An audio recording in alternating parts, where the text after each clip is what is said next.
Hello friends, good morning to all. This is our YouTube channel तैयारी beginners की। आज है 13 मई 2020।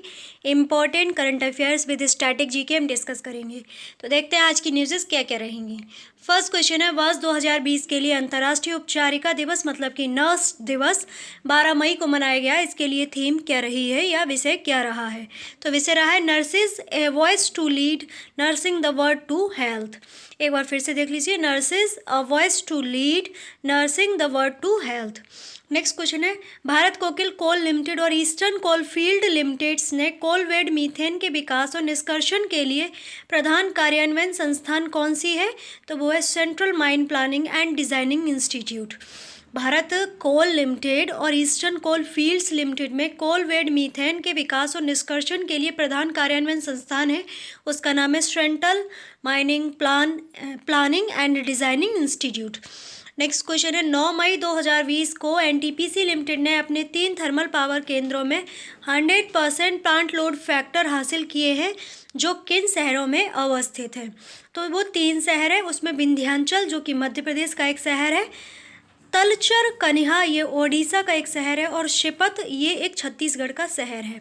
अब इसमें 2-3 स्टेट्स आए हैं, मध्य प्रदेश, ओडिशा, छत्तीसगढ़। तो इसके स्टैटिक के पोर्शन में थोड़ा हम ओरली बोलते हैं, जो इम्पोर्टेंट फैक्ट्स हैं वो आप देखती जाइए। सबसे पहले आया मध्य प्रदेश। तो मध्य प्रदेश की कैपिटल आप सभी को पता है भोपाल होती है, ओके। और इसका उच्च न्यायालय अगर पूछ लिया है कहाँ पर है, तो जबलपुर में, ओके।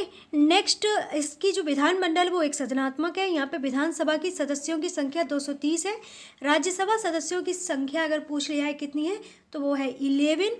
और लोकसभा सदस्यों की संख्या अगर पूछ ली जाए तो वो है 29। तो आपको कैसे याद रखना है? 230, 11, 29, ओके। अब यहाँ पर प्रमुख उत्पादन कौन कौन से होते हैं? तो गेहूँ, चावल, ज्वार, और सबसे ज़्यादा जो दालें होती हैं, जो सोयाबीन, सोया प्रदेश के नाम से भी मध्य प्रदेश को जानते हैं, घड़ियाल प्रदेश के नाम से भी मध्य प्रदेश को जाना जाता है, टाइगर स्टेट के नाम से भी मध्य प्रदेश को जाना जाता है, और मध्य प्रदेश में एक रीवा नामक जगह है जिसे सफ़ेद शेरों की भूमि के नाम से जाना जाता है। एंड चंबल नदी जो है मध्य प्रदेश में ही है, जिसमें घड़ियाल का संरक्षण किया जाता है। तो ये भी आपके लिए बहुत इंपॉर्टेंट है। और यहाँ की मुख्य भाषा उर्दू और हिंदी है, तो ये भी आपको याद रखना है। मध्य प्रदेश से तो बहुत सारे स्टैटिक पोर्शन बन जाते हैं। मध्य प्रदेश के जो राष्ट्रीय उद्यान है वे सबसे ज़्यादा है, पन्ना, पेंच, फॉसिल वन विहार, सतपुड़ा वन विहार, ये सभी आपको मध्य प्रदेश में देखने को मिलेंगे, ओके। मध्य प्रदेश में नदियाँ भी बहुत प्रमुख हैं, नर्मदा है, महानदी, ताप्ती, चंबल, ये जो है मध्य प्रदेश के सबसे जो 4 नदियाँ हैं, ये मध्य प्रदेश की प्रमुख नदियाँ हैं, ओके। मध्य प्रदेश में 4 हवाई अड्डे भी हैं, एक भोपाल में है, ग्वालियर में है, इंदौर में है और जबलपुर में है। और यहाँ के सम्मान आपसे कई बार पूछ ले जाएंगे कि मध्य प्रदेश के सम्मान, कालिदास सम्मान बहुत फेमस सम्मान है, तानसेन सम्मान, तुलसी सम्मान, जवाहरलाल नेहरू पुरस्कार, ये सभी जो पुरस्कार हैं मध्य प्रदेश स्टेट के द्वारा दिए जाते हैं। अब बात करेंगे ओडिशा की। ओडिशा से जो एक क्वेश्चन बनता है कि ओडिशा दिवस या उत्कल दिवस किस दिन को मनाते हैं? तो 1 अप्रैल को मनाते हैं उत्कल दिवस के रूप में या ओडिशा डे के रूप में, ओके। ओडिशा राज्य की राजधानी क्या है? भुवनेश्वर है। तो ये तो आपको याद रखना ही है। एक करंट का क्वेश्चन भुवनेश्वर से याद रख लीजिए। यूनिवर्सिटी खेलो गेम्स 2020 जो हुए थे वो भुवनेश्वर में हुए थे, जिसमें विजेता सावित्रीबाई फुले पुणे विश्वविद्यालय हुआ था। तो ये आपको करंट का क्वेश्चन याद रखना है। एंड ओडिशा में तो बहुत सारी क्वेश्चन बन जाते हैं, क्योंकि ओडिशा का जो व्हीलर द्वीप है जिसका नाम एपीजे अब्दुल कलाम द्वीप कर दिया गया है। और ओडिशा की जो चांदीपुर डिस्ट्रिक्ट है वहाँ पर कई मिसाइल्स हैं जिनका सफलतापूर्वक परीक्षण किया जाता है। अभी हाल ही में QARS एक मिसाइल थी, और ब्रह्मोस मिसाइल और पिनाक मिसाइल का वहाँ पर सफलतापूर्वक परीक्षण किया गया था दिसंबर में लास्ट में। तो ये भी आपको याद रखना है। और ओडिशा में भीतरकनिका राष्ट्रीय उद्यान है, नंदनकानन जूलॉजिकल नेशनल पार्क आपको ओडिशा के अंदर देखने को मिलेगा। एंड यहाँ पर जो जगन्नाथ मंदिर है वो कहाँ पर है? पुरी में। और कोणार्क का सूर्य मंदिर वो भी आपको ओडिशा में देखने को मिलेगा, जिसका सूर्यवर्मन नामक राजा ने निर्माण कराया था। तो ये भी आपको याद रखना है। और उदयगिरी रानी की गुफा थी जिनका निर्माण किसने कराया था? खारवेल राजा ने कराया था। और ओडिशा का प्रथम अखबार उत्कल दीपिका था, इसीलिए इसको उत्कल दिवस के रूप में मनाते हैं, ठीक है। ओडिशा के बालासेर जिला अंतर्गत एकीकृत परीक्षण रेंज, जो कि अभी हमने बताया जहाँ पर परीक्षण किया जाता है, ITR अवस्थित कहाँ पर है? चांदीपुर में। अब इसी वजह से चांदीपुर में सभी मिसाइल्स का जो है परीक्षण किया जाता था। ओडिशा राज्य की नदियां अगर पूछ लिया तो कौन कौन सी होती हैं? महानदी, ब्रह्मणी तथा बैतरणी जो है वो यहाँ की प्रमुख नदियां हैं। और यहाँ की जो कृषि पर निर्भरता है वो 70% से अधिक जो है कृषि पर निर्भरता है। एंड ओडिशा की विधानसभा जो है एक सदनात्मक है। यहाँ पर 147 सीटें विधानसभा से आती हैं और राज्यसभा से 21 सीटें हैं, सॉरी लोकसभा से जो है 21 सीटें हैं और राज्यसभा से आपको 10 सीटें देखने को मिलेंगी। तो 147 एंड 21 और 10, तो इस तरह से आपको याद रखनी है। राज्य की पक्षी इसका इंडियन रोलर है। अब बात करेंगे छत्तीसगढ़ की। तो छत्तीसगढ़ के तो काफ़ी क्वेश्चन बनते हैं। छत्तीसगढ़ से कोई भी स्टेट हुआ स्टैटिक पोर्शन तो उससे बनता ही बनता है। ठीक है, छत्तीसगढ़ की कैपिटल है रायपुर और छत्तीसगढ़ का जो नया रायपुर है जिसका नाम अटल नगर कर दिया गया है, तो ये तो आपको पता ही होगा। अभी आपको ये जानना है कि पूर्व नाम और उसके बाद क्या उनका नाम परिवर्तित करके कर दिया गया, तो आप पूरा वीडियो वॉच कीजिएगा, आपको काफ़ी अच्छी जानकारी मिलने वाली है। ओके, और सब्सक्राइब करना बिल्कुल मत भूलिएगा अगर पहली बार विजिट करें। इतनी अच्छी बल्क में इतना अच्छा कंटेंट आपको थोड़े से टाइम में मिल जाता है तो आपके लिए काफ़ी फ्रूटफुल रहता है। ठीक है, अब छत्तीसगढ़ की बात करें तो यहाँ की जो विधानमंडल है वह भी एक सदनात्मक है। यहाँ पर विधानसभा की सीटें 91 हैं और राज्यसभा की सीटें 5 हैं और लोकसभा की सीटें जो हैं 11 हैं। ओके, छत्तीसगढ़ का दिवस 1 नवंबर को मनाया जाता है। यहाँ का जो राजकीय वृक्ष है वो है सरई। और अगर पूछ लिया है तो प्रमुख नगर इसमें कौन कौन से हैं, तो बिलासपुर, दुर्ग, भिलाई, रायपुर। भिलाई से आपको याद रहेगा टाटा स्टील, तो ये चीज़ें आपको याद रखनी होंगी। यहाँ के लोक नृत्य काफ़ी होते हैं, सुआ नृत्य, कर्मा नृत्य, सरहुल नृत्य, और जनजातियों के यहाँ पर विशेष पर्व होते हैं। तो एक पर्व होता है दंतेश्वरी जो बस्तर की जनजाति होती है उसके द्वारा मनाया जाता है। एक मेघनाथ पर्व मनाया जाता है जो गोंड जनजाति द्वारा मनाया जाता है। एक रसनबा मनाया जाता है वेंगा जनजाति द्वारा। एक काकसार मनाया जाता है अवूजमाड़ी गोंद जो जनजाति होती है उसके द्वारा। ठीक है, प्रमुख वृक्ष यहाँ पर कौन कौन से लगते हैं, तो साल, टीक, आम, महुआ, जामुन जो है यहाँ पर प्रमुख वृक्ष लगते हैं छत्तीसगढ़ में। छत्तीसगढ़ के जलप्रपात है एक चित्रकूट, कई बार पूछा गया है चित्रकूट जलप्रपात। सुनने में ऐसा लगता है चित्रकूट आपको उत्तर प्रदेश में देखने को मिलेगा, पर ये कन्फ्यूज़ करने वाला है ना। चित्रकूट जैसे गोरखपुर पावर प्लांट आपको सुनने में ऐसा लगेगा उत्तर प्रदेश का पावर प्लांट है, पर वो है हरियाणा का पावर प्लांट। इसी प्रकार चित्रकूट जो जलप्रपात है वो इंद्रावती नदी पर छत्तीसगढ़ में बहता हुआ है। सातधारा इंद्रावती नदी पर है, गुप्तेश्वर, शबरी नदी आदि पर ये जो है जलप्रपात हैं। ठीक है, तो अब आगे बढ़ लेते हैं। नेक्स्ट क्वेश्चन है, भारतीय रजिस्ट्रार जनरल द्वारा जारी आंकड़ों के अनुसार किस राज्य ने 4 का शिशु मृत्यु दर प्राप्त कर सर्वश्रेष्ठ प्रदर्शन किया है, तो किसने किया है? नागालैंड ने। अब नागालैंड स्टैटिक पोर्शन अगर आपको जानना है तो आप पूरा वीडियो वॉच कीजिएगा, आपको नागालैंड के स्टैटिक पोर्शन के बारे में डिटेल में लिखा हुआ मिल जाएगा, क्योंकि ये सब हमने ओरली बताया वो हमने लिख दिया है। ओके, नेक्स्ट क्वेश्चन है, राष्ट्रीय प्रौद्योगिकी संस्थान तिरुचिरापल्ली में किस राष्ट्रीय उद्यान के तहत एक अत्याधुनिक महासंगणक की स्थापना की जाएगी? संगणक का मतलब होता है कंप्यूटर, हिंदी में कंप्यूटर को कहते हैं संगणक, तो आप लोग कंफ्यूज मत कीजिएगा। तो नेशनल सुपर कंप्यूटिंग मिशन राष्ट्रीय प्रौद्योगिकी संस्थान तिरुचिरापल्ली में नेशनल सुपर कंप्यूटिंग मिशन अभियान के तहत एक अत्याधुनिक महासंगणक की स्थापना की जाएगी। ओके, नेक्स्ट क्वेश्चन है, वह भारतीय संस्थान कौन सा है जिसे फाइनेंशियल टाइम्स एग्जीक्यूटिव एजुकेशन 2020 की वैश्विक रैंक में शीर्ष 50 विद्यालयों में स्थान दिया गया है? तो वह कौन सा राज्य है, वो कौन सी संस्थान है? तो वह भारतीय प्रबंधन संस्थान बेंगलोर, जिसे 45 रैंक प्राप्त हुई है। नेक्स्ट क्वेश्चन है आपका, नई एवं नवीकरणीय ऊर्जा मंत्रालय में नए सचिव के रूप में किसे नियुक्त किया गया है?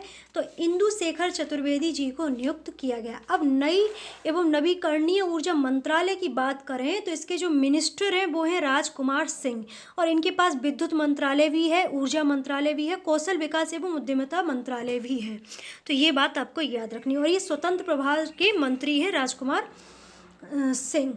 ठीक है, नेक्स्ट क्वेश्चन है, संस्कृति मंत्रालय में नए सचिव के रूप में किसे नियुक्त किया गया है? तो आनंद कुमार जी को संस्कृति मंत्रालय में नए सचिव के रूप में नियुक्त किया गया है। नई एवं नवीकरणीय ऊर्जा संस्कृति मंत्रालय के अगर मिनिस्टर पूछे जाए तो ये प्रहलाद सिंह पटेल जी हैं, इनके पास पर्यटन मंत्रालय भी है, संस्कृति मंत्रालय भी है, और ये भी एक स्वतंत्र प्रभार मिनिस्टर हैं। नेक्स्ट क्वेश्चन है, किस संस्थान द्वारा कोविड-19 के प्रतिरक्षी का पता लगाने के लिए पहला स्वदेशी anti SARS CoV 2 human leg ELISA test को विकसित किया गया है?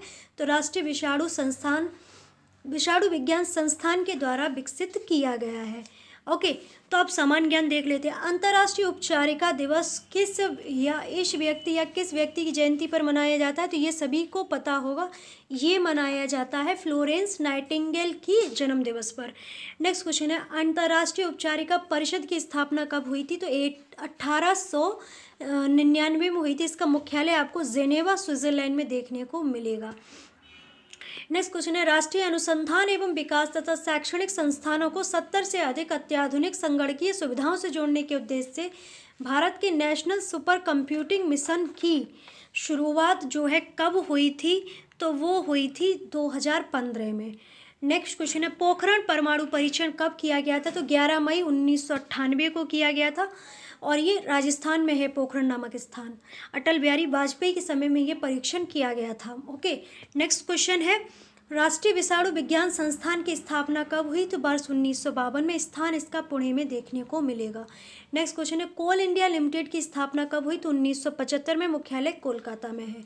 नेक्स्ट क्वेश्चन है, एनटीपीसी लिमिटेड की स्थापना कब की गई? तो 7 नवंबर 1975 को एनटीपीसी की स्थापना की गई और इसका जो स्थान है या इसका जो मुख्यालय वो आपको नई दिल्ली में देखने को मिलेगा। नेक्स्ट क्वेश्चन, मतलब क्वेश्चन नहीं, ये रिवीजन क्वेश्चंस रहेंगे कल के, क्योंकि रिवीजन हम तुरंत से तुरंत करा देते हैं, फिर वीकली एमसीक्यू में तो आपका पूरा करंट अफेयर अच्छे से तैयार हो जाता है। तो कल के क्वेश्चंस थे तो इसमें रिवीजन कर लेते तुरंत से। राष्ट्रीय प्रौद्योगिकी दिवस कब मनाया गया है? तो 11 मई को मनाया गया है। नेक्स्ट क्वेश्चन, रक्षा मंत्री राजनाथ सिंह ने किस सेवा में 9304 पदों को रद्द करने के प्रस्ताव को मंजूरी दे दी है? तो सैन्य अभियंत्रिकी सेवा में 9304 जो पद हैं उन्हें रद्द करने की मंजूरी दे दी गई है। अब भारतीय सेना की बात हुई तो इसकी जो स्थापना हुई थी वह हुई थी 1 अप्रैल 1895 को। आदर्श वाक्य किसका है? सर्विस बिफोर सेल्फ, स्वपूर्व सेवा हिंदी में कहेंगे। अगर इंडियन आर्मी के कलर पूछ रहे हैं कौन कौन से हैं, तो सुनहरे, लाल और काले ये कलर, ये रीजनिंग में भी पूछा जा सकता है कि इंडियन आर्मी के कलर कौन कौन से हैं। ओके, एनालॉगी वगैरह होता है उसमें पूछ सकते हैं, तो आपको अच्छे से याद रखना है। वर्षगांठ 15 जनवरी को मनाया जाता है, मतलब आर्मी डे जो मनाया जाता है वो 15 जनवरी को मनाया जाता है। ओके, थल सेना अध्यक्ष कौन है? तो जनरल मनोज मुकुंद नरवाणे जी हैं। उप सेना प्रमुख लेफ्टिनेंट जनरल शरद चंद्र जी हैं। नेक्स्ट क्वेश्चन है, सागर अभियान के तहत खाद्य पदार्थ दवाएं पहुंचाने के लिए भारतीय नौसेना का कौन सा जहाज मालदीव, मॉरिशस, सेशेल्स, मेडागास्कर और कोमोरोस के लिए रवाना हुआ है? सबसे पहले आपका होमवर्क देख लीजिएगा, कल हमने होमवर्क देना भूल गए थे।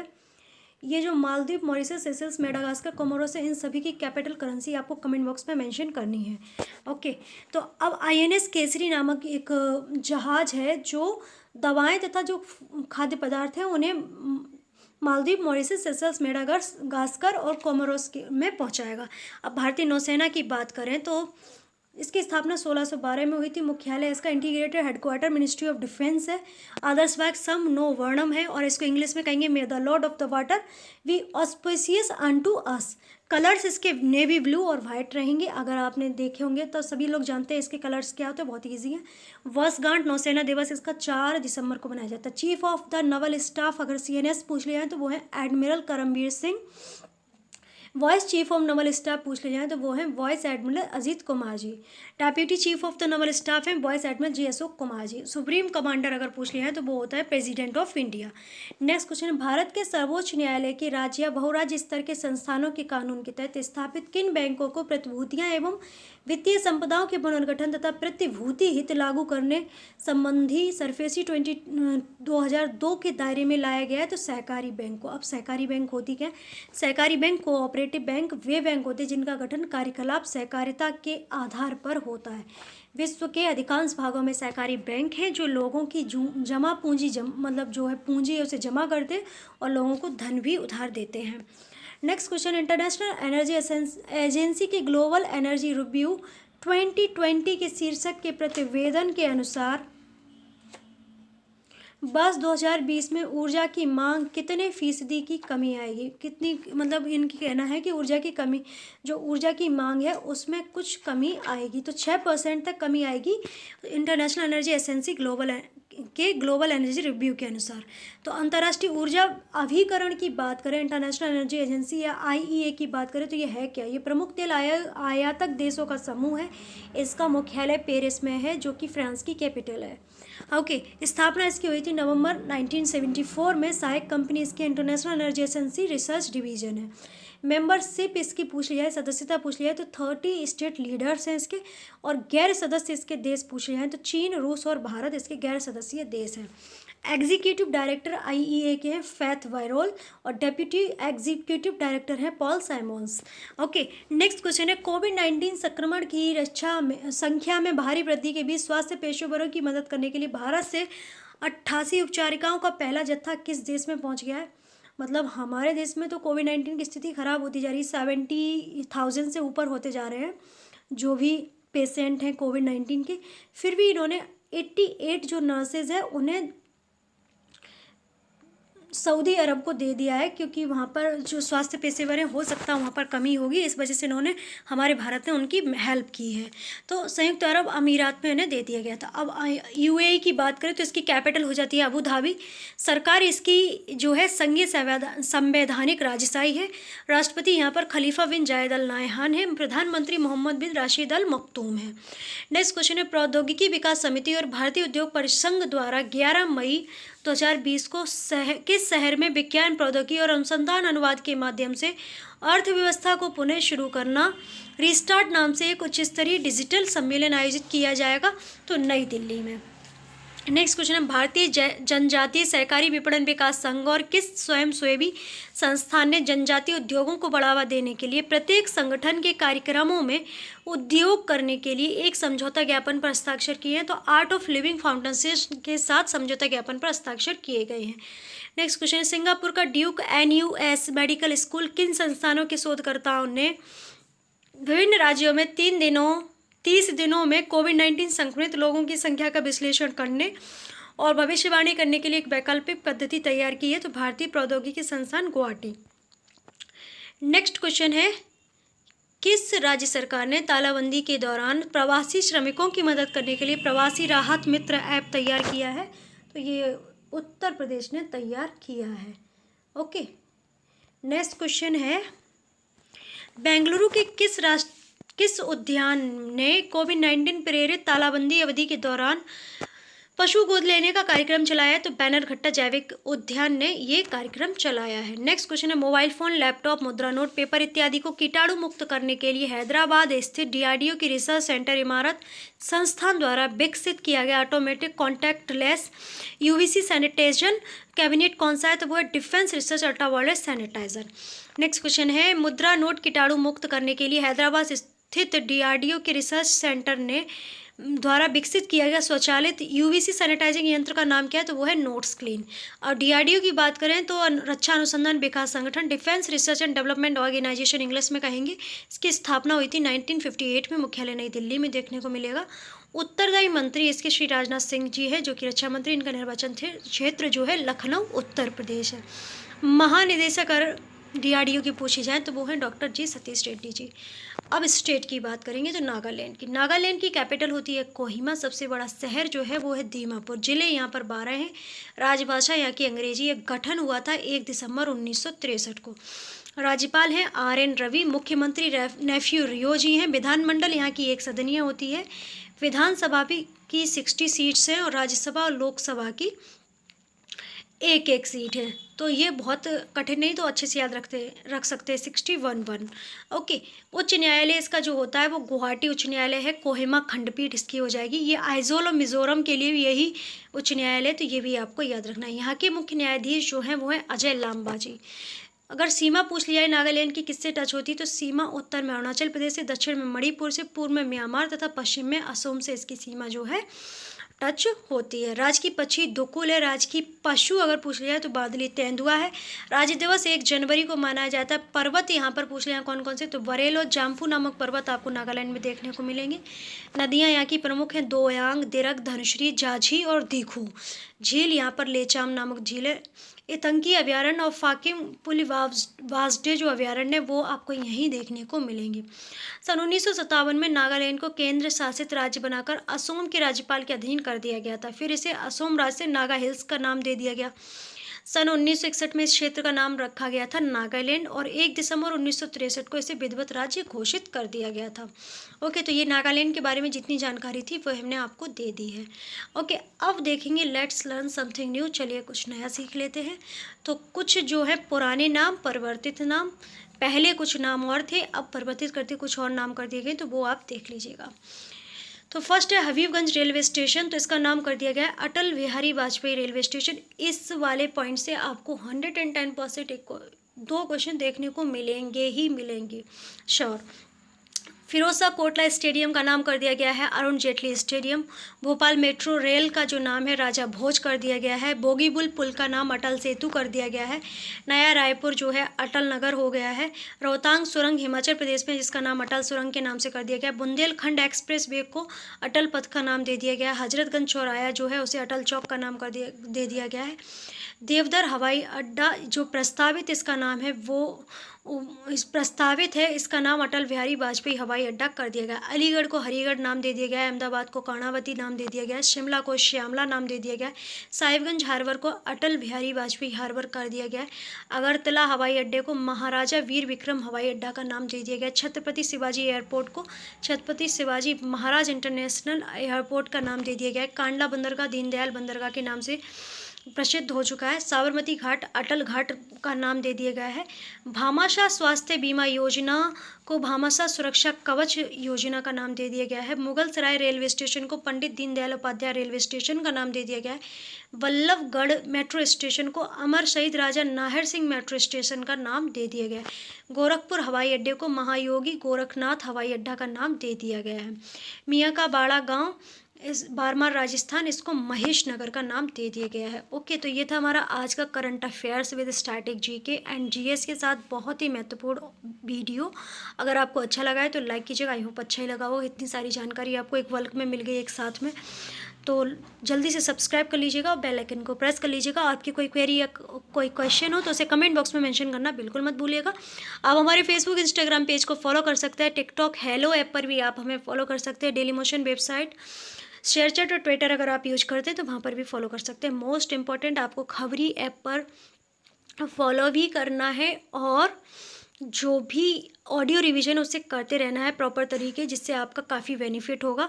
और वहाँ अगर आपके फ़ोन में नहीं है तो 3-4 MB का ज़्यादा बड़ा नहीं है, आप जल्दी से इंस्टॉल कर लो और तैयारी बिगनर्स की वहाँ सर्च करके फॉलो कर लीजिएगा, तो आपको बहुत बेनिफिट होगा। ओके, आपको अगर PDF चाहिए तो टेलीग्राम ग्रुप को ज्वाइन कीजिएगा। लिंक सभी के डिस्क्रिप्शन बॉक्स में आपको देखने को मिल जाएंगे। ओके, और आप लोग घर पे रहिए, स्वस्थ रहिए, मस्त रहिए और आगे बढ़ते रहिएगा। अपना और अपने परिवारीजनों का ख्याल रखिएगा और निरंतर प्रयास करते रहिएगा और पढ़ाई करते रहिएगा। बिल्कुल भी लॉकडाउन पढ़ाई पे मत लगाइएगा और मन में हमेशा जुनून रखिएगा। हासिल कर लेंगे मुकाम अपना, तभी चैन से बैठेंगे। तो आप सभी का बहुत बहुत धन्यवाद वीडियो वॉच करने के लिए। Don't forget subscribe.